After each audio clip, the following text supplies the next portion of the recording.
Olá, gente. Hoje eu trouxe um convidado muito especial, Thiago Reis. Já gravamos vários vídeos juntos no YouTube, né, Thiagão? Muitas vezes e vamos gravar muitos outros. É isso aí. O Thiagão tem uma casa de análise, a Suno Research, certo? Mas a ideia aqui não é ficar falando sobre isso, é sim trazer um cara que eu confio para me ajudar nessa aula que é tão importante e é uma aula que pode mudar pra caramba o seu futuro, tá? Nessa aula a gente vai te ajudar a tomar uma decisão no mundo de renda variável. Então, muita gente sabe, né? A gente sabe que o mercado de renda variável apresenta um futuro brilhante, só que isso daqui depende muito de você tomar boas decisões, de você ter disciplina. E quando a gente está falando de boas decisões, geralmente a gente esbarra naquilo de, poxa, essa ação está barata ou está cara? Né? Sei lá, esses dias Petrobras caiu, pô, vamos comprar ou não? Né? Então a gente sempre tem esse tipo de questionamento. Só que vamos partir de um ponto inicial de que o preço da ação ela reflete um consenso dela no momento. Só que esse consenso nem sempre é o consenso justo. Porque você imagina, né? Tem gente que tem muito conhecimento, tem gente que sabe fazer o valuation, tem gente que tem um preço, acha que esse é um preço justo para a empresa e tem gente que não tem o mínimo conhecimento e está lá comprando de forma emocional. Né? Então, o conjunto, esse somatório de expectativas diferentes forma o preço da ação. Só que, se a gente não tivesse pensamentos diferentes, dificilmente a gente teria boas oportunidades no mercado de ações. Só que para você tomar uma decisão, para você tentar entender se um ativo está barato ou está caro, você precisa utilizar indicadores para te ajudarem a tomar a decisão. Indicadores que vão te mostrar números relacionados à receita da empresa, relacionados a risco da empresa, a liquidez, a uma série de coisas que vão potencializar o seu retorno. E para isso, eu trouxe o Thiago para me ajudar a falar de alguns indicadores que a gente separou aqui, que são talvez os mais relevantes ou alguns dos mais relevantes para tomar a decisão. Thiagão, só antes de a gente entrar nos indicadores aqui, em cada um, o que você acha sobre os indicadores para os investidores iniciantes, os investidores que estão começando, como que eles devem utilizar isso? Faz sentido ou não? É complexo? O que você acha? Eu costumo dizer que os indicadores, como o próprio nome diz, eles indicam, eles não determinam. Eles devem ser utilizados mais ou menos como um ponteiro do carro, algo que você deve considerar na tomada da sua decisão, mas não necessariamente aquilo determina muita coisa. Por exemplo, você está andando a 30 por hora. O que é isso? É pouco? É muito? Depende do lugar que você está andando. Então, esse é só um indicador que você tem que levar em conta com outros indicadores. Por exemplo, a velocidade do carro, 30 km por hora. Quanto que isso é em relação à média da rodovia, ou o que é exigido, o que é máximo daquela rodovia? Agora a gente começa a ter uma visão um pouco mais ampla da coisa. Então é importante você analisar os indicadores tanto na horizontal, que seria a evolução dele ao longo do tempo, e vários indicadores na vertical, que seria naquela determinada data, como que está cada um dos indicadores de rentabilidade, de dívida, de crescimento, enfim, também de dividendo. Existem vários indicadores possíveis, basicamente existem dois, né, Primo? Um, que são os indicadores financeiros, que são aqueles que você retira do balanço. Isso existe tanto para a empresa listada como a empresa não listada, quanto que a empresa tem de margem, quanto que a empresa tem de rentabilidade, e tem os indicadores de mercado. Esses, eles só existem para as empresas listadas e tem a ver com o quanto a empresa dá de lucro ou o valor de mercado da empresa. Enfim, são indicadores que são retirados a partir do valor de mercado daquela firma. Tá bom. Bom, a gente tem alguns indicadores aqui que a gente separou e eu queria começar falando sobre o indicador PL, tá? Antes de a gente se aprofundar um pouquinho mais, deixa eu explicar para você o que é o indicador PL.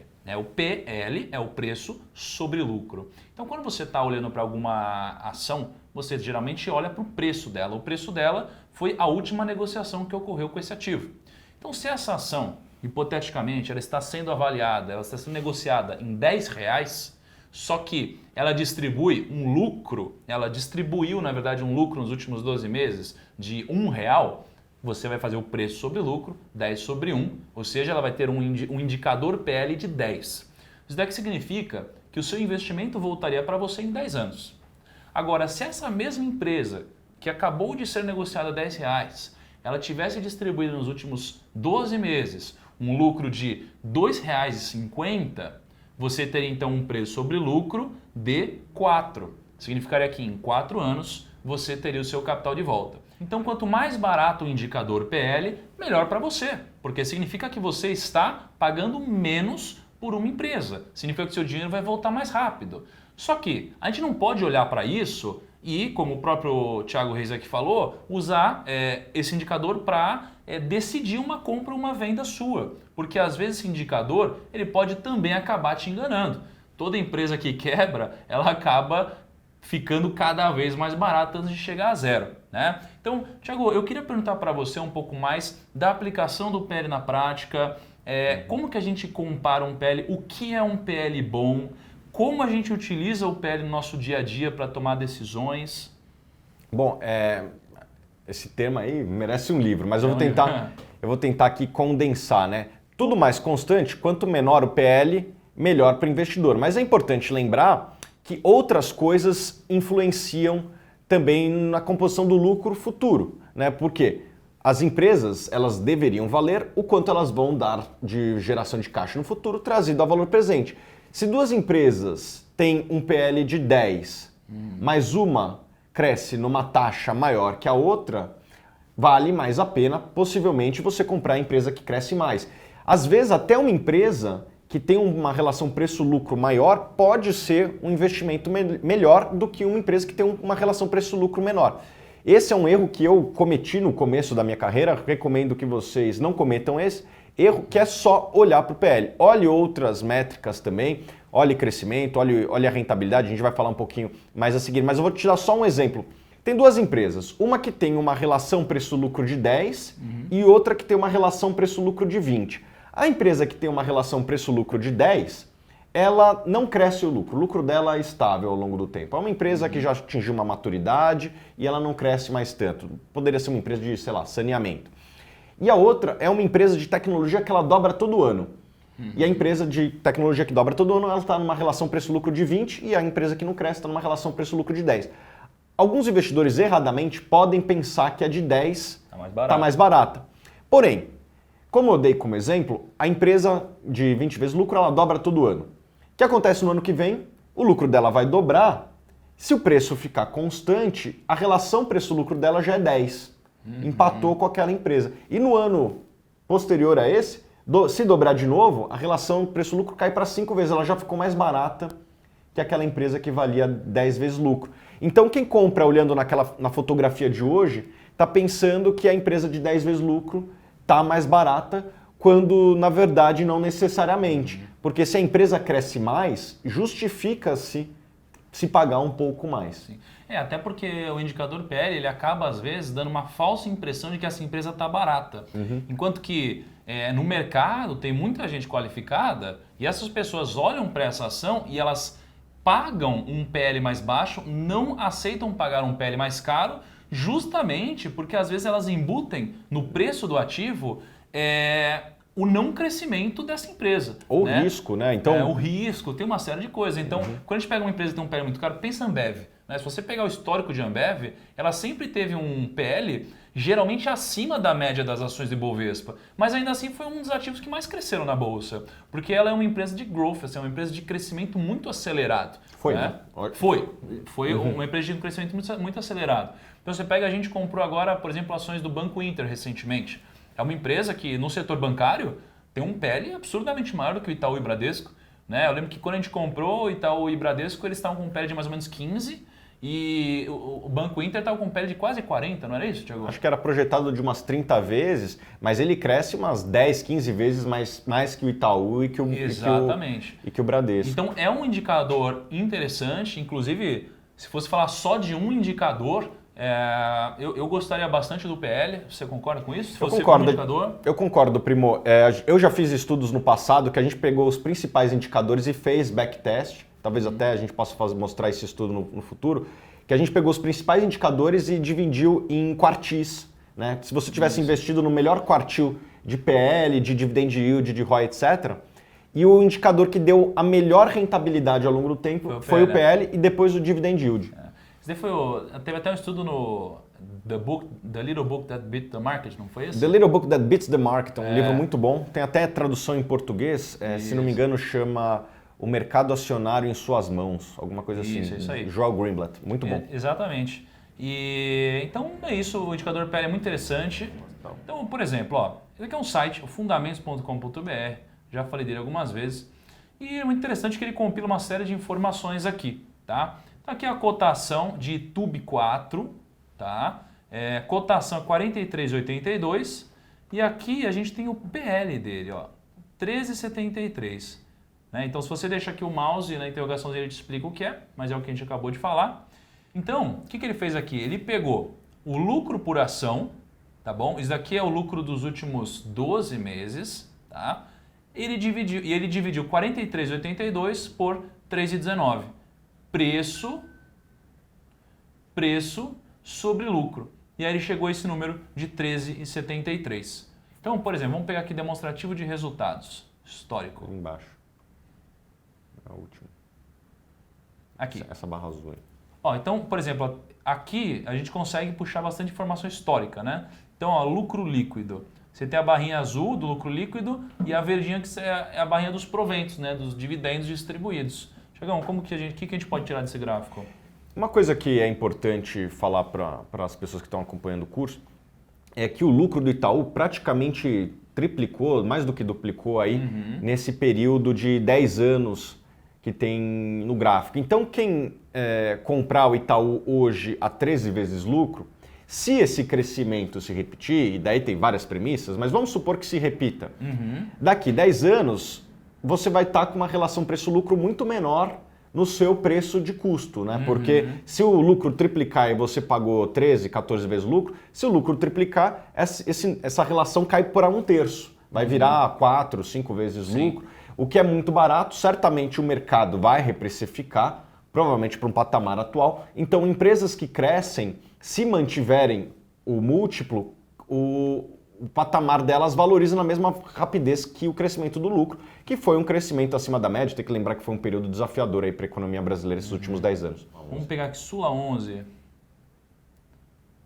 Demonstrativo. Olha que interessante, receita... Caramba, Thiago, tem uma receita crescente. Reloginho, né? Reloginho, né, cara? E o risco desse negócio aqui, hein? E o risco de parar de subir ou dar algum problema? Eu acho difícil parar de subir, assim, tem dois drivers na Sul América, né? O primeiro, a inflação médica, ela é acima da média e eles repassam isso para os clientes dele. Outra coisa que é a empregabilidade no Brasil, né? Quanto mais gente empregada, mais a Sul América vende majoritariamente suas receitas de seguro-saúde para empresas, né? Interessante. Repare que o lucro, ele não cresce ao longo do tempo, mas não tão bonitinho quanto a receita ali em cima. Mas se a gente for ver aqui, ó, em 2010, para os dias mais atuais, a gente está falando de quase 100% de crescimento no lucro, né? Não é ruim, não é ruim. Você vê proventos também aqui que cresceram um bocado. Interessante. Bom, então... E é uma empresa que está 10 vezes lucro. É até interessante a gente comparar com o Itaú, falar, o Itaú está mais caro ou está mais barato que a Sul América? No mesmo período, o Itaú ele triplicou e a Sul América aumentou o lucro aí talvez duas vezes. Duas vezes, né? Então o Itaú cresceu mais. Ele é um pouquinho mais caro, mas ele cresceu mais no passado. E com uma rentabilidade melhor, né? Então ele distribuiu mais proventos, etc. Então a gente mostra aqui que não necessariamente um PL mais barato significa um crescimento maior ou um retorno maior para suas ações, né? Legal. Eu acho que o PL ele é muito interessante de você analisar da seguinte forma. Primeiro, compare com o histórico daquela empresa, né? Tipo, tá mais barato ou mais caro do que a média histórica, a relação preço-lucro? Aí eu tenho que usar o fundamentos, às vezes receber algum relatório de banco ou, enfim, empresas como a nossa que produzem esse tipo de coisa e também comparar com outras empresas do setor. Vamos comparar o Itaú com o Bradesco, o Itaú com o Santander? Óbvio que tem que levar outras coisas em conta. Por exemplo, o Itaú ele é um banco que tem uma rentabilidade acima da média, é natural de se esperar que ele tenha um múltiplo um pouco mais alto também. Por que o Itaú ele costuma ter uma lucratividade maior do que um Bradesco, por exemplo, hein? Que seria um banco equivalente? Acho que são duas coisas. Primeiro, a escala do Itaú. O Itaú ele é um pouco maior que o Bradesco, isso ajuda a diluir custo, né? Então vamos supor, você quer patrocinar a seleção brasileira. Como você tem mais clientes, você dilui esse custo numa base maior de clientes. A escala ajuda muito nos bancos. Se você for ver em quase todo o sistema bancário do mundo, os bancos maiores têm um ROI maior. Né? O Itaú ele é um pouco maior que o Bradesco, isso ajuda. Também tem uma questão, acho que a gestão do Itaú sempre foi um pouco mais focada em resultados, não só que o Bradesco, mas que quase todo o banco no Brasil, e isso permite também que eles tomassem decisões melhores ao longo do tempo. Tá. Ó, então, ainda no Fundamentos, olha que legal, a gente consegue aqui no gráfico, indicadores fundamentalistas, a gente pode puxar esse número. Então aqui significa o seguinte, ó, vamos com um detalhe um pouco maior aqui. Ó. O ROI, ele vai ser exatamente o lucro líquido, tá? Sobre o patrimônio líquido. Então vamos lá, vamos supor que o Primo Rico vai começar um negócio hoje. Né? Então a gente vai montar um canal no YouTube, vai montar uma série de outras coisas e a gente vai precisar investir em câmeras, microfone, em estrutura na nuvem e um monte de coisa. E a gente vai investir, poxa, 10 mil reais. Então agora a minha empresa vai ter aqui no patrimônio líquido dela 10 mil reais. E aí, depois de 12 meses, o Primo Rico ele faturou 30 mil reais. Vamos supor que não teve imposto, que não tiveram outros custos, para a gente facilitar o cálculo aqui. E aí, então a gente teve 10 mil reais em investimento, que virou patrimônio líquido, e a gente teve um faturamento de 30 mil. Vamos supor que tivemos um lucro de 15 mil reais, depois de tudo, tá bom? Então eu vou lá fazer o meu Return on Equity, retorno sobre patrimônio líquido, então eu vou fazer 15 mil reais sobre 10 mil reais. Isso aqui significa que eu vou ter um ROI de 150%, certo? Então, eu tive um ROI de 150%. Agora, isso daqui sozinho não diz muita coisa, porque no caso de uma empresa como o Primo Rico, é uma empresa de serviço, tecnologia, uma coisa muito escalável. Então é difícil você utilizar o ROI como um indicador super importante para a sua tomada de decisão. Agora, a gente pode utilizar o ROI de outra forma também. Tiagão, que exemplo a gente poderia colocar o ROI em um mundo de commodities ou algo um pouco mais tangível do que o mundo de tecnologia, para que a gente mostre essa comparação? Geralmente, o ROI é melhor utilizado em empresas que têm muito capital tangível aplicado, né? Empresas do setor industrial, até empresas do setor bancário. A gente pode pegar alguns exemplos aí. Eu acho que um bom exemplo é a Grendene. Né? A Grendene, talvez a pessoa que esteja do outro lado não tenha ouvido falar ainda da empresa, mas certamente já ouviu falar dos produtos dela. Né? Uhum. O Raider, Melissa, Ipanema, ela produz essas sandálias. E ela tem um ROI bem interessante ao longo do tempo. É uma empresa muito bem tocada, talvez uma das empresas mais bem geridas do Brasil. E ela tem um ROI interessante aí ao longo do tempo. Na casa dos 20%? Na casa dos 20%. O ROI, ele está aqui disponível também. Olha, está bem um bom de conta, hein, primo? Você vê, na né, vírgula, cara? Hein, cara? Uhum. E dá para ver a evolução. Vamos ver o histórico dela? Dá para ver a evolução. Tá. Aqui, ó. Opa. Esse aqui. Esse aqui de baixo. Pô, aqui. Tá. Pô, e você vê que ela mantém um ROI perto de 20 durante muitos anos já, né? Com altos e baixos. Tem que lembrar que é uma empresa do setor de consumo, às vezes tem um ano um pouco melhor. Depende da economia. Depende da capacidade dela acertar lançamentos e tal. Mas é um negócio que ao longo do tempo apresenta um ROI interessante aí na casa de 20%. E por que eu digo que 20% é um ROI interessante, né? Quando você investe numa empresa, você quer que essa empresa pegue seu capital e aplique melhor do que você conseguiria aplicar no tesouro, na renda fixa. Você quer um prêmio a mais em cima disso. Quanto que está rendendo o tesouro hoje? Na casa de 6%? Então você quer que a empresa aplique melhor do que esse 6%. Tá certo que você tem que usar o título de longo prazo e tal, não é um assunto um pouco mais complexo, mas você quer que a empresa aplique melhor do que você aplicaria na renda fixa. E 20% é um número interessante, por quê? Porque é um número muito acima do que o investidor conseguiria aplicando em qualquer renda fixa. É um investimento bom. A empresa que pega seu capital e aplica a 20% ao ano é uma rentabilidade interessante e está entre as boas empresas da Bolsa. Sim. Até você falou exatamente a rentabilidade que o Warren Buffett teve desde 65, né, que foi quase 20%. E isso daí é muito legal, Diego, só complementando, porque quando o investidor vai colocar o dinheiro dele em algum lugar, ele tem sempre o custo-oportunidade dele. O custo-oportunidade dele é sempre ali o Tesouro Selic, com uma aplicação de baixo risco, extremamente conservadora. Então o retorno que ele vai ter aqui é dado. Hoje é um retorno relativamente baixo, né, perto do que a gente tinha anteriormente, mas esse é o nosso custo-oportunidade hoje.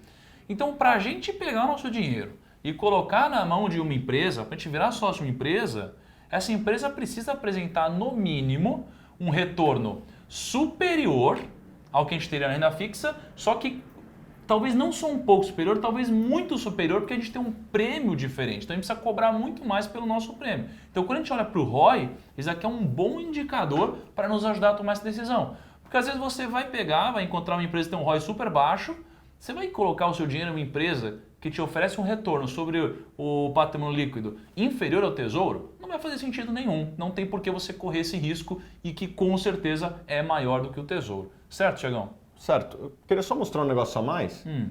Aqui a gente pode ver o histórico de cotação dela e você vê que ao longo do tempo, aí foi de 2 para chegou a bater quase 10 ali, agora retornou um pouquinho, né? Mas foi uma empresa que quadruplicou o capital desde que abriu o capital e obviamente deu oportunidade ali, quem comprou em 2008 ali comprou a 70 centavos e hoje está 9, multiplicou por 10 ali, né? Então, empresas que têm o ROI alto geralmente costumam premiar o investidor ao longo do tempo. É importante mostrar esse gráfico, mostrar, né, Primo, que não é uma coisa linear. Não é linear. Você comprou ali, se você pagou caro ali, comprou no IPO, você comprou a R$2, você ficou até 2012 para ter seu primeiro real de lucro. Né? Você ficou 7 anos aí para ter o seu primeiro real de lucro. Depois teve um período aqui de 2013 a 2015 ali também que ficou meio de lado, depois subiu. A bolsa, ela não anda em linha reta. Não é. Tiagão, vamos só fazer um parênteses aqui nessa aula. Como que você acha que o investidor tem que se preparar psicologicamente para ver um ativo aqui de 2004 até 2012 praticamente abaixo do patamar que ele pagou, meu? Como ter essa paciência aqui? Assim, primeiro que eu acho que comprar em IPO é sempre perigoso, né? Ali foi o IPO da empresa.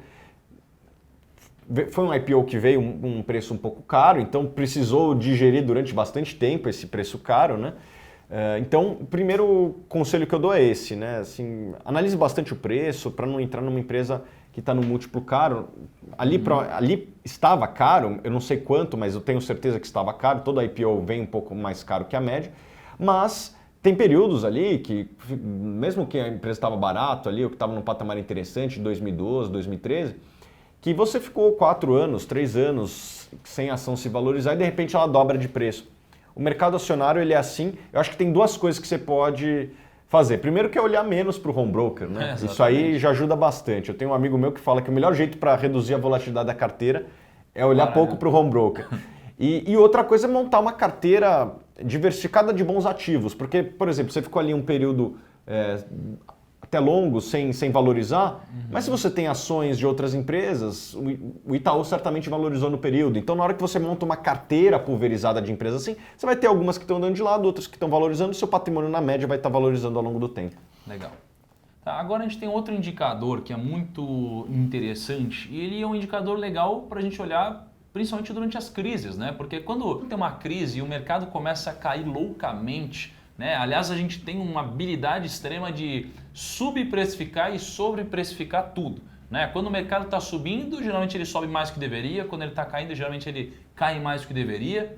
E principalmente nas quedas, a gente começa a ver muita oportunidade. E um indicador interessante para a gente ver é o P sobre VP ou sobre VPA, que é o preço sobre valor patrimonial. Então você vai começar a ver várias notícias em crises, né, de empresas que estão sendo negociadas abaixo do valor patrimonial. Tá? Isso daqui pode indicar algo muito interessante para você, porque significa que se você pegar todo o valor patrimonial que a empresa tem e você vender tudo, você vai pagar o preço agora dessa ação menor, inferior a todos os ativos que ela tem somados, já incluindo depreciação de muitos desses ativos. Só que isso daqui é importante para alguns setores e para alguns outros setores talvez seja um pouco mais arriscado. Então, se você for contabilizar qual é o valor patrimonial de uma empresa de tecnologia, vai ser um pouco complexo. Vai ser um pouco complexo porque ela tem muito menos patrimônio do que, por exemplo, patrimônio imobilizado do que uma Vale do Rio Doce, né? Do que uma Ambev. Então, isso daqui é delicado e é um indicador importante para você tomar decisão. E principalmente para você comparar intrasetores. Né? Você comparar o P sobre VP desse setor, desse e não um setor com outro. Isso aqui pode te levar ao erro, né? Tiagão, o que você acha desse indicador? Você acha que ele pode ser bem utilizado pelo investidor? Como que ele deve utilizar? Algum case que você se recorde? Primo, esse é um indicador que eu cometi muito erro no passado em levar ele em consideração em demasia em alguns setores, né? Principalmente os setores e empresas que têm alta rentabilidade, ou seja, um ROI aí acima dos 20% que a gente viu da Grendene, esquece, nem olha muito o PVPA, porque são empresas que têm uma rentabilidade muito alta sobre o patrimônio, né? Então você pega um caso de uma Múltiplos, o caso de uma CVC, são empresas que têm uma rentabilidade sobre patrimônio tão alta que o que limita o crescimento delas não é botar mais patrimônio, mas são outras coisas, né? Então o que limita o crescimento do canal do Primo Rico não é botar mais dinheiro. Se você comprar o dobro de câmera, você vai ter o dobro de audiência. Se você botar 10 vezes, se fosse simples assim, é muito fácil, né? Pô, você imagina? Empresas do setor varejista, empresas do setor industrial são assim. Se você tiver o dobro de lojas, certamente você tem uma chance muito grande de ter o dobro de vendas. Se você tem o dobro de fábrica, você tem uma chance grande de ter um dobro de produção e assim sucessivamente. Mas as empresas mais modernas, mais ligadas a serviço, mais ligadas à tecnologia, não tem esse caráter, né? Botar mais patrimônio não necessariamente impacta em mais venda, impacta em mais audiência. Então eu só tomaria esse cuidado. Analise, que nem você deu essa dica, né? Analisa intrasetor, compara o Itaú com o Bradesco, mas não compara o Itaú com a Ambev, ou o Itaú com o Google, né? Essas empresas de tecnologia, você vai ver o Google, o Facebook, que são empresas de fora, negociam num patrimônio líquido muito alto. No Brasil, a Múltiplos, a Smiles, né? São empresas que emitem passagens aéreas, né? Pontos milhares e tal. São empresas que têm uma rentabilidade muito grande sobre o patrimônio delas, porque elas não é um negócio que vai muito capital, né? Você vai na sede da Múltiplos, ela tem 2 andares ali em Alphaville, isso é toda a operação dela e é uma empresa que vale 5 bilhões, 4 bilhões em bolsa, né? São 2 andares. O que ela tem? Ela não é uma Gerdau, não é uma Vale do Rio Doce, que tem ativos industriais relevantes. Então, toma esse cuidado só, né? Compara, que nem você falou, intrasetor e saiba que as empresas de maior rentabilidade, que são essas empresas de serviço e tecnologia, naturalmente vão ter um PVPA maior e elas merecem isso porque o que impede o crescimento delas não é necessariamente mais capital, é mais demanda pelo serviço delas. Sim. Então aqui, ó, você pega aqui o patrimônio líquido de Vale. Olha que legal, tem um patrimônio líquido de 148 bi. Se você pegar esse patrimônio líquido de 148 bi e você dividir pelo número de ações, você vai chegar... Que está aqui. Isso, que está aqui, tá? Se você pegar esse patrimônio de 148 bi e dividir por 5,2 bi de ações, você vai chegar à conclusão que cada ação equivaleria a R$ 28,11, certo? Só que hoje as ações estão cotadas a R$ 52,76. Ou seja, as pessoas estão pagando mais do que o valor patrimonial por ação. Então, se você dividir o 52,76 por 28,11, você vai ter um P sobre VP, né, o preço sobre valor patrimonial, de 1,88. Tá? Então, aqui as pessoas, os acionistas estão pagando um prêmio pelo valor patrimonial, tá? Um prêmio de 0,88 vezes, né? Agora, se esse P sobre VP estivesse abaixo de 1, significa que ela estaria sendo negociada abaixo do valor patrimonial, tá? Então é muito interessante você entender como isso se comporta, principalmente em intrasetor. Quer adicionar alguma coisa, Tiagão? Assim, eu só adicionaria aí, no caso da Vale, ela é uma empresa cíclica, né? Geralmente no auge do ciclo ou quando está mais otimista o mercado com o ciclo, ele costuma pagar mais o BPA. Por incrível que pareça, geralmente é melhor comprar quando o mercado está pessimista e pagar menos nesse BPA, né? Ali em 2016 e tal, no começo de 2016, ela chegou a ser negociada a 0,4 do patrimônio líquido. Agora acho que o gap já fechou, tanto que a rentabilidade de 2016 foi de 98%, 2017 62% e 32% ano passado. Empresa de commodity como a Vale, eu prefiro até analisar o PVPA do que a relação preço-lucro. Por quê, Primo? Porque o lucro de uma empresa cíclica, ele é alto e baixo. A Vale, na baixa do ciclo, chegou a dar prejuízo. Ela teve até aquele acidente de Mariana, teve um preço do minério muito baixo, teve que fazer algumas baixas contábeis também em alguns investimentos. O lucro dela chegou a dar negativo e quem olhasse o PL ia chegar numa conclusão talvez equivocada. Eu prefiro analisar empresas de commodity, empresas que têm esse caráter cíclico, mais pelo VPA do que pelo PL. Porque a relação preço-lucro vai parecer barato no auge do ciclo, que é justamente o momento que ela está dando mais lucro, ela vai parecer mais barata na relação preço-lucro, mas no PVPA a história vai ser outra. É interessante você falar isso, Thiagão, que no caso de Vale eu prefiro isso, no caso de Itaú diferente e tal, porque isso aqui é um nível de maturidade que o investidor precisa atingir para poder tomar boas decisões. Não adianta a gente entender o que são os indicadores e sair daqui achando que eu vou aplicar isso em tudo e o que aparentar barato eu vou comprar. Não, existem peculiaridades, né, em cada ativo. Isso daqui vem com o tempo. Conforme você vai aplicando esses indicadores, testando, fazendo backtests, colocando o seu dinheiro, entendendo a dinâmica do mercado. Legal. É importante falar, Primo, que eu no começo cometia vários desses erros e a minha intenção aqui é justamente fazer com que o investidor pule essa etapa, né? Assim, muitas vezes o cara olha a relação preço-lucro da Vale, pode parecer barato, mas tá no auge do ciclo, né? Então, acho que um curso desse se paga só pelo fato de você acelerar esse processo que a gente aprendeu na prática. Verdade. Tiagão, tem um ponto aqui, Tiago, que eu acho que vale mencionar, né? Os investidores, eles têm muito aquela coisa de, não, eu quero formar uma carteira de dividendos. E por isso, quanto mais dividendos a empresa pagar, melhor para mim. Mas por outro lado, quanto mais dividendos essa empresa pagar, menos dinheiro sobra para ela investir nela mesma. E se eu sou um acionista da empresa e o dinheiro aplicado na empresa vai multiplicar muito mais rápido do que o dinheiro fora dela, que eu pudesse aplicar em outras coisas, para mim é negócio manter uma quantia de dinheiro boa em reinvestimentos ali dentro. Então, como lidar com pegar uma empresa que paga bons dividendos e olhar para uma empresa que reinveste nela mesma, potencializando o crescimento dela no médio e longo prazo? Bom, Primo, a empresa ela deve sempre priorizar projetos que tenham uma rentabilidade acima do custo de capital, que a gente conversou agora há pouco ali, que seria a renda fixa mais um prêmio, né? Existem negócios que o que limita o crescimento não é capital, né? Não é comprar mais câmera, como no caso do Primo Rico. Então, eu acho que a empresa ela deve priorizar os projetos que têm de crescimento com rentabilidade e depois distribuir o máximo possível. Importante lembrar que é possível aliar as duas coisas. Por exemplo, o canal do Primo Rico. Se você tivesse o dobro de câmeras, ia crescer o dobro, ia ser o tamanho triplo? Não, né? A gente já falou a respeito disso.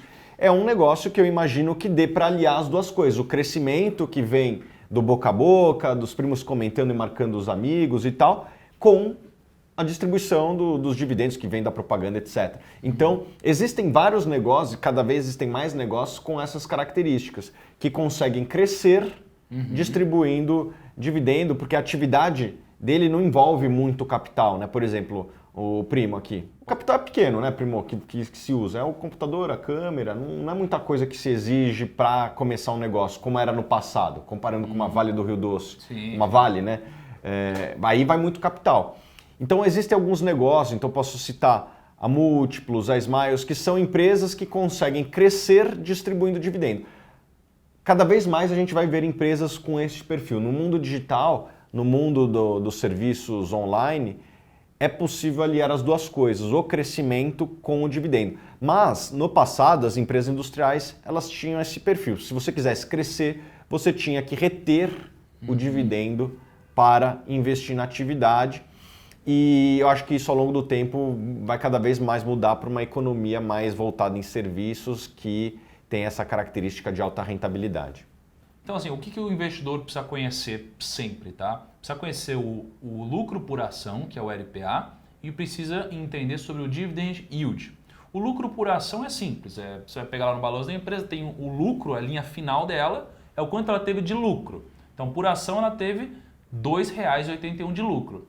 Mas nem sempre ela distribui tudo, tá? No mínimo, as empresas de capital aberto vão distribuir 25% do lucro delas para o mercado.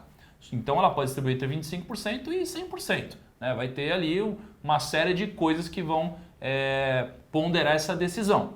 Só que o Dividend Yield é exatamente o quanto ela distribuiu. Então se ela distribuiu, sei lá, 50% do lucro, tá? No ano, você vai pegar esse valor e você vai dividir pelo preço da ação. Então, no caso de Vale, o investidor recebeu de dividendos na conta, últimos 12 meses, o equivalente a 3,4% de dividend yield, tá bom? Então, quanto maior o dividend yield, significa que você recebeu mais dinheiro na sua conta. Não necessariamente que a empresa teve mais ou menos lucro, porque ela não precisa distribuir tudo. Quer adicionar alguma coisa, Thiago? Sim, muitos investidores que estão começando, erradamente, comparam esse valor com a renda fixa. Ah, eu vou comprar a Vale que paga 3,4% enquanto a renda fixa é 6%. Eu ganho mais na renda fixa. Lembre-se que a empresa cresce. Esses 3,4% é só um troco, só uma parte que ela distribui para você. Outra parte a empresa está reinvestindo. A Vale está construindo um dos maiores projetos de mineração do mundo, né? O S11 lá em Carajás, já construiu, já entregou. Isso aí custou dinheiro, né? Que foi parte retido lá atrás para estimular o crescimento. Então, o dividend yield é só uma parte, primo. Não é tudo que a empresa produz que ela distribui para os acionistas. Então, não cometa esse erro de comparar apenas o dividend yield com o CDI e falar, melhor, eu ganho mais no CDI. Não, porque o dividendo das empresas cresce. A gente está falando do Itaú. O Itaú, ao longo do tempo, cresceu mais de 15% ao ano o dividendo. Ou seja, a cada 5 anos duplicava o seu dividendo. Isso ao longo de 20 anos. Então, tome esse cuidado só na hora de investir, não se atente ao dividend yield e compare somente com o CDI. É isso aí. Bom, Thiago, acho que falamos de bastante coisa, já dá para o investidor aprimorar a tomada de decisão deles em renda variável, certo? Certo. Muito obrigado então pela sua presença e espero que você tenha gostado dessa aula. Esperamos você na nossa próxima.